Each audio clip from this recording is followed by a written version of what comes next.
Bonjour, bonsoir les amis, j'espère que vous avez la pêche. Je vais vous parler aujourd'hui, moi j'ai la pêche, moi j'ai la méga pêche. Aujourd'hui je vais vous parler du Prince Harry, de Meghan Markle, de Oprah Winfrey, de cette interview et de cette interview qui finalement ébranle la monarchie britannique, de cette interview qui remet en question les fondements de la monarchie britannique et finalement Harry qui dit « j'étais piégé ». Ok, j'étais un prince, ok, je gagnais plein d'argent, ok, j'avais aucun souci d'argent, mais j'étais en prison. J'étais en prison, les amis, et là, je me suis libéré de cette prison. Et il a dit dans cette interview, mon frère est en prison et mon père est en prison et je les plains. C'est pour ça que je vous dis c'est explosif. Mais il n'y a pas eu que ça. On a également parlé de racisme. On a parlé de choses pas super. Donc on y va. Grosse interview explosive du Prince Harry et on parle de 7 millions de dollars les amis pour cette interview. L'année dernière, je ne sais pas si vous en rappelez, mais j'avais fait une vidéo, d'ailleurs, elle a eu quasiment 600 000 vues. Et dans cette vidéo, je vous parlais de la liberté financière. Et je vous disais, le Prince Harry et Meghan quittent la monarchie pour acquérir leur liberté financière. Et à l'époque, je vous avais dit, c'est marrant parce que les mecs, le couple en question, on ne peut pas les plaindre, ils ont tout ce qu'il faut, etc. Et pourtant, ils vous parlent de liberté financière. Et donc, justement, cette interview, elle a fait un record mondial, tout le monde en a parlé, etc. 17 millions de spectateurs ont regardé. Vous regardez sur YouTube, il y a plein de vidéos avec des centaines de milliers de vues. C'est juste incroyable. Et donc, Oprah Winfrey, Prince Harry, Meghan Markle, dimanche soir sur CBS. Et ça en a fait l'un des événements les plus regardés de la saison, après bien évidemment le fameux Super Bowl. 3 grandes leçons que j'ai tirées de cette interview. Premièrement, l'importance de l'indépendance financière. Qu'on soit riche ou pauvre, la liberté, c'est ce qu'on a de plus précieux. Et croyez-moi, moi, je ne travaille plus pour de l'argent aujourd'hui, mais pour moi, la chose la plus importante, c'est de me dire, je veux être libre de mes mouvements, de mes moyens, etc. Et je sais pas, moi, il y a encore pas mal de personnes qui disent, ouais, mais ils sont attirés par l'argent, etc. Et franchement, ces gens-là m'énervent, mais au plus haut point. Pourquoi ? Parce que ces gars-là, si tu galères financièrement, si tu as des problèmes pour trouver un logement, si tu n'es pas capable d'assurer une bonne éducation à tes enfants, si tu ne peux pas les emmener dans un bon lycée, dans une bonne école, dans un bon... Et tu es là à la ramener, l'argent c'est pas important, etc. Alors que tu vois bien que l'argent te permettra de faciliter les choses. Ça ne règle pas tous les problèmes. Ça ne permettra pas de te rendre heureux, mais ça peut favoriser les choses. Premièrement, gagner son indépendance financière. Pas pour être heureux, c'est impossible, mais pour finalement te réaliser et quelque part, dans le process, être heureux. Deuxièmement, grandir. On a vu le choc des réseaux sociaux, des médias, la presse qui s'en parle, etc. Moi, je suis un petit personnage public. Je ne suis pas Prince Harry, etc. JP Morgan ne va pas me donner $1 million pour parler pendant 1 heure. Et tant mieux pour Prince Harry. Mais ce que je veux dire, tant mieux et tant pis. Moi, je préfère être à ma situation, à ma place, que à la place de Prince Harry. Justement, pourquoi ? Parce que il y a une violence. Parce que comme le mec il est public, comme le mec c'est un prince, il y a une violence. Tout le monde va parler de sa vie privée, tout le monde va surveiller ce qu'il fait, etc. C'est juste une violence énorme. Et Meghan, elle est arrivée, elle se dit, oh, ça va être cool, ça va être tranquille, etc. Mais elle ne savait pas que ça allait être un choc. Troisièmement, être prince, faire partie de la monarchie, ça gagne de l'argent, ça fait gagner de l'argent. Et justement, après avoir quitté la monarchie, et ben là, ils sont en train de bâtir un empire à plusieurs milliards de dollars. Donc, je vais vous expliquer tout ça dans cette vidéo. Alors, tout d'abord, l'importance de gagner son indépendance financière. Dans l'interview, le Prince Harry et Meghan ont décrit que la monarchie leur avait coupé les vivres et qu'il y avait une confusion sur l'étendue de la sécurité de leur famille. Pourquoi ? Parce qu'il faut savoir une chose, c'est que la sécurité des princes, etc., est assurée par l'argent public, c'est-à-dire les contribuables britanniques. Quand ils ont annoncé leur décision de quitter la Grande-Bretagne, Bah, les Britanniques leur ont dit, vous faites plus partie de la monarchie, pourquoi on va vous payer? Et c'est normal. Le mec, il galère, etc. Il va payer la sécurité de Prince Harry et de Meghan, alors que les gars, ils disent, nous, on fait plus partie de la royauté. Pourquoi on va vous financer? Donc là, Prince Harry dit, oui, ils nous ont coupé les vivres, la confusion sur l'étendue de la sécurité. Oui, mais Prince Harry, désolé, mais à un certain moment, il faut être réaliste. Il faut être du côté de la logique, de la rationalité. Le contribuable britannique n'a pas à payer ton désir de quitter la Grande-Bretagne. Mais encore une fois, ça a créé une confusion chez eux. Ensuite, ce qui est intéressant, c'est que là, on voit un problème. C'est-à-dire qu'eux, ils ont pris un choix. C'est-à-dire on ne veut plus rester dans le giron de la monarchie. Maintenant, oui, il y a un problème de sécurité. Oui, on n'est pas n'importe qui. Donc, il y a des gens qui vont vouloir nous espionner, qui peuvent nous cambrioler, qui peuvent... Voilà, et ils rentrent dans une logique qui est totalement différente. Donc, l'argent permet de gagner en liberté, en mouvement, etc. Maintenant, vous ne serez jamais totalement libre. Je ne suis pas totalement libre. Personne n'est totalement libre. Mais à un certain moment, ça te permet de faciliter les choses. Et selon Harry, et là, ça a été pour moi un moment très très important de cette interview, le prince Charles et son père et son frère, le prince William, sont piégés dans leur monde et je ressens de la compassion pour eux. C'est terrible. Il dit, voilà, mon père, il est piégé, mais il ne le sait pas. Mon frère, il est piégé, mais il ne le sait pas. Et en fait, c'est ça tout le paradoxe, c'est quoi? C'est que Prince Harry, il découvre qu'ils sont piégés. Non, ils ne sont pas piégés. Et ça, encore une fois, c'est que tu es né prince. Tu n'as rien fait pour l'être, mais tu es né prince. Tu as eu cette chance. C'est une chance, mais derrière, il y a également, il y a des inconvénients. Et c'est vrai que j'aimerais pas, et c'est pour ça que j'ai dit je n'aimerais pas être à sa place. Pourquoi? Parce que, ok, moi, je suis pas aussi riche ni aussi connu que le prince Harry, mais je m'en fiche. Mais d'un autre côté, je suis fier parce que j'ai développé ce que j'avais envie de développer, j'ai eu des galères, j'ai eu des studios de merde, etc. Mais à un certain moment, là, je suis à Dubaï, je suis dans une situation qui me plaît. J'ai réalisé pas mal de mes rêves et j'en ai d'autres à réaliser, mais je l'ai fait moi-même. J'ai pas eu besoin de papa, maman, mon nom, d'accord? Mon nom est d'ailleurs bizarre pour certains. Donc j'ai pas eu besoin de ça pour réussir. J'ai bossé, j'ai fourni énormément de sacrifices, etc. Mais il y a quelqu'un qui est originaire d'Afrique et qui m'avait dit, ouais Tammy, tu parles de ta galère, alors que tu sais qu'il y a des gens qui galèrent beaucoup plus que toi en Afrique. Et je vais lui dire, mon ami, t'as totalement raison. C'est-à-dire que je connais ma chance également.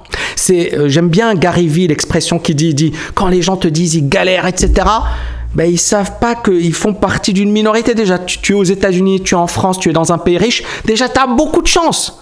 Tu as énormément de chance. Donc, ne te plains pas. Et donc, moi, quand je disais j'ai galéré, oui, j'ai galéré.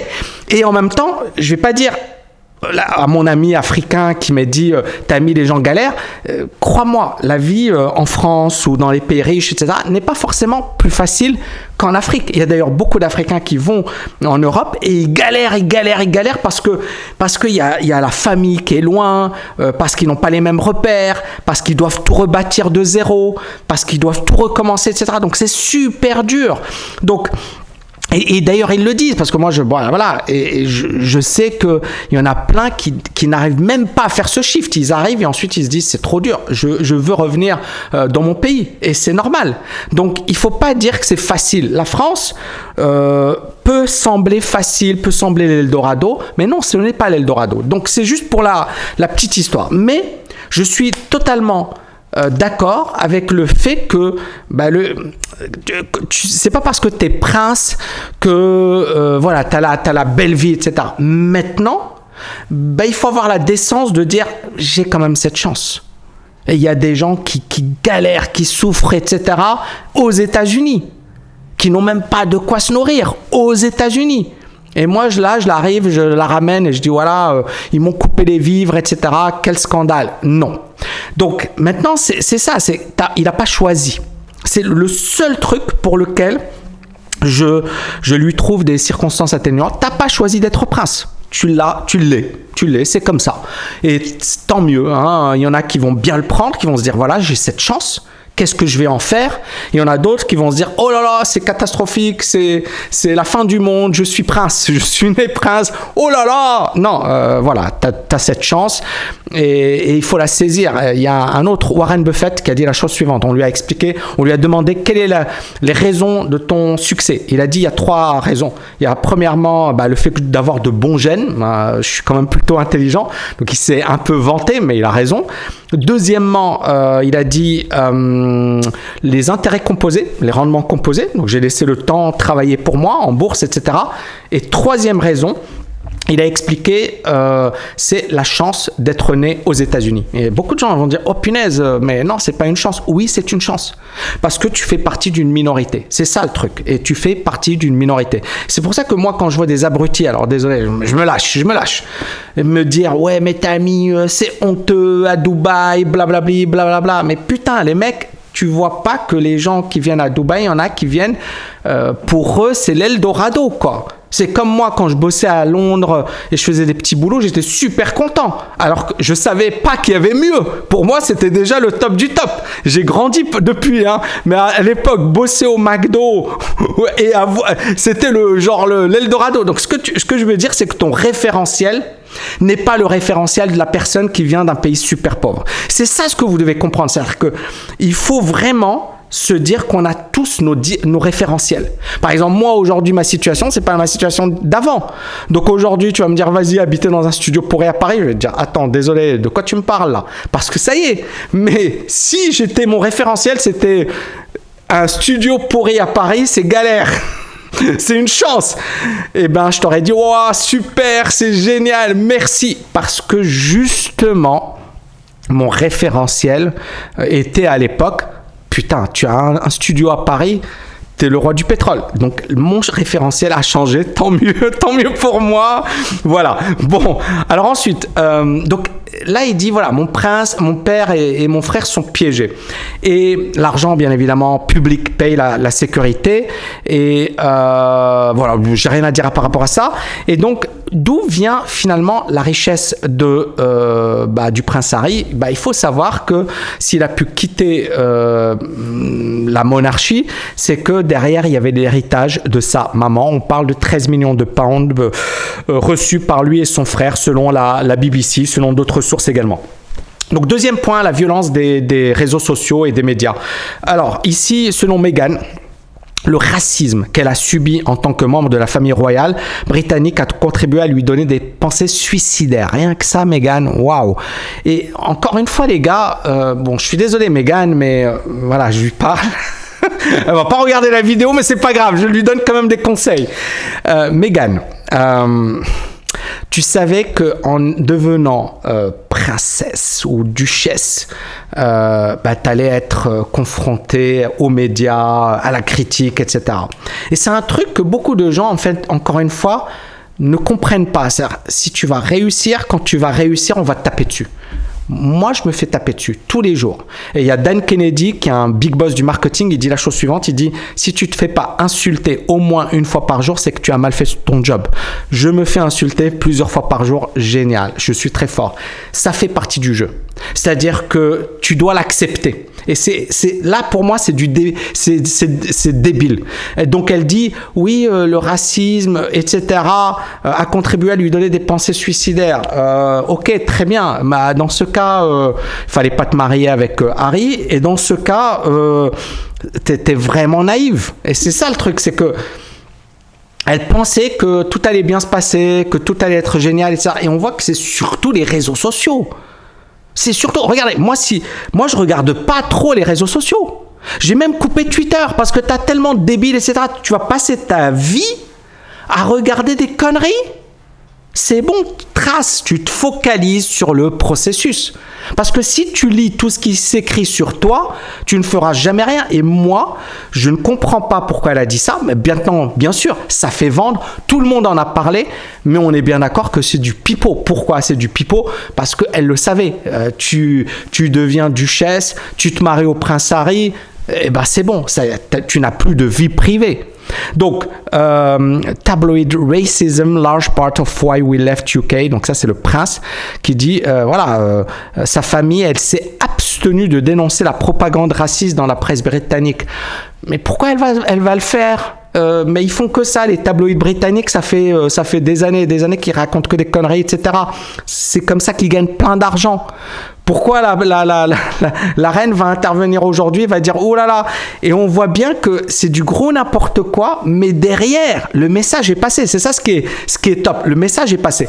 Et là, ça c'est énorme. Rachel Johnson, c'est la sœur de Boris Johnson. Et Boris Johnson, c'est qui? C'est le premier ministre britannique. Attention.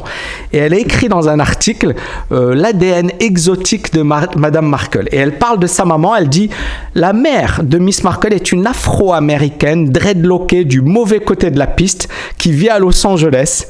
Et même la vieille fille la plus aigrie doit admettre que l'actrice de 35 ans, à savoir Meghan Markle, est extrêmement agréable à regarder. » Donc ça, c'est un peu comment... Donc ça vous montre un peu la classe des médias britanniques. Mais voilà, ça fait vendre. Les gars, ils gagnent plein de fric en écrivant des conneries. Et il y a plein de gens qui adorent acheter ces conneries. Il y a un marché. Mais ça a toujours été comme ça. Pourquoi? En fait, moi, je sais pas. Moi, je ne comprends pas cette réaction. Mais encore une fois, c'est mon point de vue. Vous pouvez ne pas le partager. Et donc... Harry, il a déclaré, il voit une corrélation intense entre Meghan et sa mère, mais la situation est aggravée par les tensions raciales et les médias sociaux. Ma plus grande inquiétude est que l'histoire se répète en faisant référence à la mort prématurée de sa mère à 36 ans. Et donc, moi ici, voilà, j'ai pris un exemple, ça c'est mon bouquin, Agir, et là on a des déçus, la publicité, bof, etc. Et pourquoi je vous montre ça ? Peut-être qu'il y a de la vérité dans ces commentaires. On s'en fiche. C'est pas ça le plus important.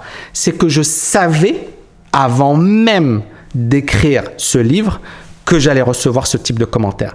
Et je savais que si je ne les acceptais pas dès le départ, je n'irais pas jusqu'au bout.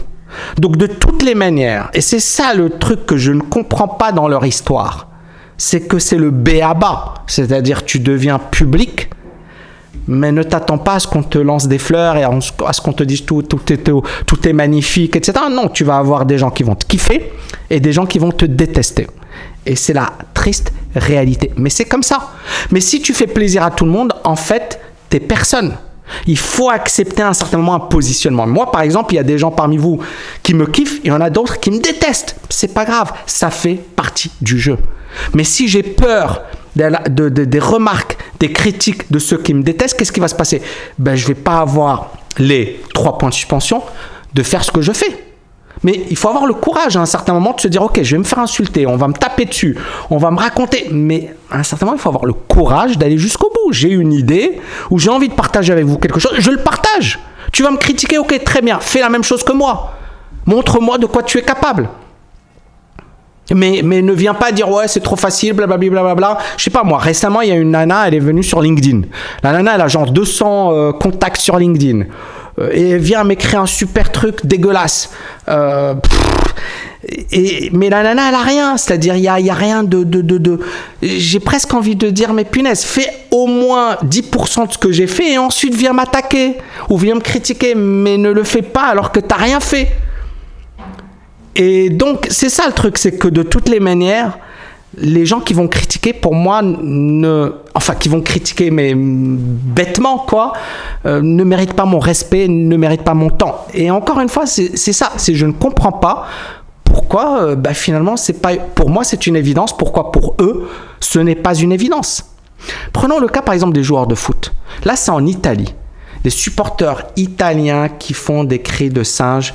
Et il y a Romelu Lukaku, le 26 août, Milan, il vient et il se fait traiter de singe. Voilà. Et il y a je ne sais pas combien de supporters italiens. Le gars, il arrive. Est-ce que c'est pas plus violent que ce que se prend Meghan Markle dans la gueule? Est-ce que c'est pas plus violent? C'est-à-dire, et c'est ça ce qui m'a déplu, c'est que quand j'ai lu ça, je me suis dit, mais come on! Ok, très bien, d'accord, mais moi tous les jours je me fais insulter. C'est pas ça qui permet finalement de dire oh là là, c'est honteux, tu as failli te suicider. Et lui, le gars, le footballeur, c'est pas qu'est-ce qu'il va faire? Et c'est pour ça que je trouvais ça pas top. Donc, justement, tu ne pourras jamais rien faire de grand si tu n'acceptes pas de t'en prendre plein la figure. Mandela, Martin Luther King, les gars, ils sont morts. Hein. C'est pour ça que, moi, encore une fois, il y a des gens, ils sont morts pour une cause. Ils sont morts pour des idées. Et ils n'ont pas gagné beaucoup d'argent. Et la nana, elle est duchesse, le mec, il est prince, etc. Et oui, le racisme, etc. Encore une fois, je ne dis pas qu'il n'y en a pas. Je ne dis pas que c'est pas violent. Mais je dis qu'à un certain moment, s'il y a des gens qui souffrent de racisme, c'est pas eux. Voilà, c'est pas eux. Point à la ligne. Donc ensuite, je sais qu'il y a des gens, les fans du Prince Harry, ils vont me taper dessus, mais bon. Un empire valorisé à plusieurs milliards de dollars. Alors là, c'est énorme. Selon Forbes, ils ont un contrat de podcast avec Spotify de 3 ans qui pourrait valoir jusqu'à 18 millions de dollars, soit environ 3,5 millions de dollars par an après impôt. Donc ça, c'est le premier truc. Deuxième truc, les speech engagement. Donc Harry, il donne des conférences, par exemple. Alors là, on parle de Goldman Sachs, mais JP Morgan, il a donné une conférence, genre 1 million de dollars. Ok, je viens parler 1 heure, je mets mon costume de prince, bonjour, je suis le prince Harry. Je ne sais pas ce qu'il va leur dire, mais voilà, bonjour, je suis le prince Harry. Et puis 1 million de dollars, sympa. Alors JP Morgan, il s'en fiche, il gagne tellement de fric, mais ce que je veux dire, c'est que il capitalise justement sur son image de prince. Mais ça c'est le gros deal. Ils ont signé un contrat de 5 ans avec Netflix. On parle de 100 millions de dollars pour la production d'émissions pour enfants, longs métrages, séries, documentaires, etc. Et pour un spécialiste du branding, David Hay, ça pourrait représenter plus d'1 milliard de dollars au cours de la prochaine décennie. Il pourrait représenter plus d'1 milliard de dollars. Pourquoi ? Parce que, bon, voilà, il y a la monarchie, ça fait vendre, ça fait rêver, etc. Et donc, pour lui, tout dépend de la popularité du contenu qu'ils produisent pour Netflix ou Spotify et de leur capacité à rester en bon terme avec la reine Elisabeth. Mais pour conclure, il y a McClure qui dit si vous quittez la famille royale, vous aurez toujours les paillettes royales sur vos épaules. Que cela vous plaise ou non. Vous monétiserez donc les liens avec la monarchie et vous serez potentiellement gênant pour la monarchie. Et en fait, ce qui est nul avec cette histoire, c'est que la manière dont c'est présenté, moi j'ai vu l'interview, j'ai vu des extraits de l'interview, j'ai pas été convaincu, honnêtement. Pourquoi ? Parce que expliquer que c'est à cause du racisme, que c'est à cause de, je sais pas moi, de, ils nous ont coupé les vivres, etc. Que, voilà, nous on prend nos distances. Moi, j'ai pas trouvé ça top. J'ai pas trouvé ça hyper. Je pense qu'ils se sont cassés parce que, à un certain moment, ils voulaient prendre leur liberté et ils ont totalement raison de le faire. Je pense aussi qu'ils savaient que ils n'ont pas besoin de la monarchie pour gagner plein d'argent. La preuve, juste après, 6 mois après, pam, les contrats qui pleuvent, en veux-tu, en voilà. Ils n'ont pas besoin de la monarchie parce que ça fait vendre. Et justement, pourquoi en faire plus ? C'est-à-dire pourquoi créer tout ce scandale ? Eh bien, parce que ça vend. Parce que là, regardez, il y a eu une audience mondiale, tout le monde en parle, même moi j'en parle, audience mondiale, les contrats, c'est des centaines de millions, voilà, ça pleut. Et quelque part, ils ont joué de cette hystérie en leur faveur. Alors maintenant, et encore une fois, je vais conclure avec ça, je ne dis pas que c'est facile, et je ne dis pas, les remarques, parce que la remarque, c'était léger, c'était genre une personne de la famille royale qui se préoccupait de la couleur du bébé royal. Voilà, genre, est-ce qu'il aura la peau un peu sombre, etc. J'ai presque envie de dire, et alors, c'est-à-dire, c'est pas ça, c'est pas la fin du monde, quoi. Après, est-ce que si la personne dit je déteste les noirs, ok, très bien, mais si le gars il dit ouais, est-ce qu'il aura la peau claire ou pas, ok, et alors, c'est what the, d'accord, c'est pas ça qui va monopoliser, mais là, Oprah Winfrey, elle était très forte, oh là là, super, elle en a rajouté, et en fait, c'est devenu une affaire mondiale, parce que même Biden la secrétaire de Biden, donc la chargée de communication, en a parlé. C'est-à-dire que cette affaire, c'est plus juste une petite affaire, non, c'est devenu une affaire mondiale. Donc, récapitulatif les amis. Premièrement, l'importance d'acquérir sa liberté financière, que tu sois pauvre ou riche, je pense qu'on l'a compris. Deuxièmement, il faut être costaud, avoir un mindset, parce que les attaques, tu vas t'en prendre, que tu sois blanc, jaune, gris, tout ce que tu veux, tu vas t'en prendre plein la gueule. Donc, c'est pas une question, c'est-à-dire, il y en a parce que, voilà, le gars, il a les cheveux bizarres, ou il est chauve, ou il est gros, ou il est... Vous voyez ce que je veux dire? Les attaques, tu vas en avoir. C'est pas une question... Donc, à un certain moment, il faut pas utiliser ça comme argument. Pour moi, c'est pas... Ça ne te grandit pas. Pour moi, si t'es bon, t'as pas besoin d'utiliser ces arguments. T'es bon. T'es bon sur le terrain, d'accord? Donc, deuxièmement, grandir, devenir une meilleure version de soi-même. Troisièmement, la liberté financière. Je pense que j'ai pas besoin de leur donner des cours. Ils ont tout compris. Ils ont capitalisé sur leur image de marque, etc. Bravo, je vous souhaite une bonne continuation. Les amis, dites-moi ce que vous en pensez en commentaire et je vous dis à bientôt. Ciao, ciao, ciao!